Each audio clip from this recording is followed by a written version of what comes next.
Més de 3 milions d'espectadors de tot el món ja s'han endinsat al món màgic i sorprenent de Nèbia. Durant més de 2 hores, els que hi vagin veuran malabaristes, equilibristes, músics, ballarins i actors.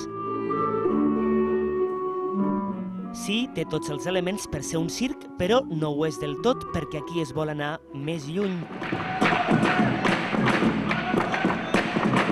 L'obra neix de la col·laboració del Circ Eloís del Quebec, al Canadà, i el Teatre Sunil de Suïssa.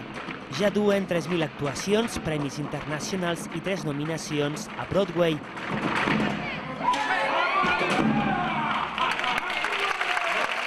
Nèbia arriba a l'auditorium després de donar la volta al món amb crítiques molt bones per part dels diaris especialitzats i tot damunt d'un escenari amb 20 especialistas. Sí, he visto las críticas del New York Times y dicen que es algo que es divino, que es muy bonito, que es algo que el alma siempre tiene que recordar. Bueno, a mi el que m'havien dit és que és una espècie de Circo del Sol, però més bo. Raons més que suficients per deixar-se endur cap a l'auditorium de Palma. Això sí, només fins dilluns, perquè després la boira s'esvairà i també la màgia d'aquesta obra.